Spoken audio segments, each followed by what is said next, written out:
Hi there, I'm John of John's Carnivorous Plants, and this is my indoor nursery. Today, we're going to talk about how to live feed carnivorous plants, which is a question I get quite a bit, and whether or not it's actually, the preferred method of on how I feed my plants, etc. So today I thought I'd dive into it.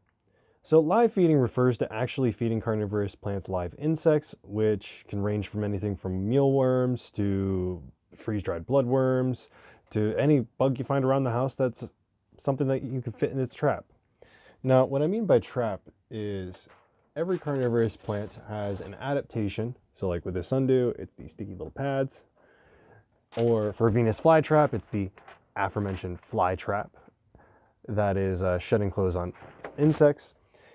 You want to feed your plant by putting whatever prey item is you're trying to feed it into the actual trap, and then have the trap activate. So in the case of the Venus flytrap, wiggle it around a little bit so the plant wants to snap shut on top of it. Or in the case of other plants, like a pitcher plant, you can just drop it right on in. But you need to make sure that it is appropriately sized. And what I mean by that is that the bug is not too large for the trap you are putting it into. The reason being is, just like us, they can have indigestion or the bug can escape and the plant will just, trigger, for in the case of the Venus flytrap, without actually eating anything. And that's not good because it's wasted energy. Of course it happens in the wild, but in cultivation we could be a little bit more scientific and precise than the wild, so we want to maintain that as much as possible.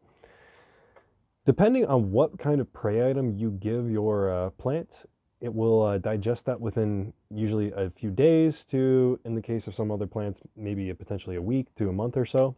Like in the case of pitcher plants, I'd feed mine mealworms. You can see those in my shorts. And those take usually about, let's say, 3-4 weeks. And then the plant has entirely digested it and there's nothing but goop left. It's a rather nasty goop you don't really want to get on yourself. So do note that and try to watch out for getting, pitcher plant gunk on yourself. But besides that, yeah, you can very easily feed any carnivorous plant live food. Now, I prefer to feed mine consistently with Maxi 1616 plant food. This is the fertilizer I use, and then I make up a spray bottle, or in the case of some of the other plants, I'll like a little dropper. Let me see. Yep, here we go. Here's one of my pipettes. So like I'll make up a little cup, use a little pipette, drop it right on in. In the case of the Venus flytrap, wiggle it right on the trigger here, get it to close on the pipette, squeeze the juice in. I'll squeeze the fertilizer in.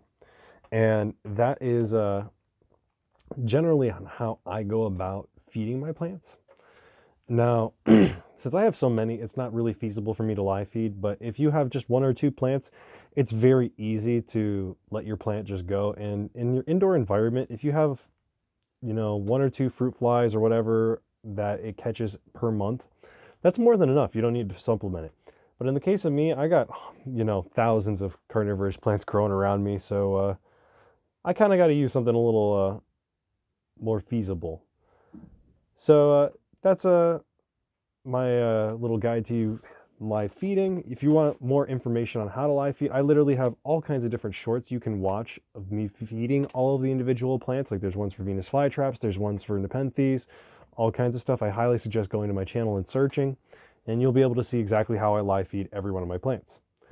Thank you so much for watching this video. I hope you found it informative, and I hope you catch me on the next one. Please like and subscribe, check out the Discord and link below, or go to my website and buy some plants for me if you want to support me. Thank you so much, and I hope you have a great day.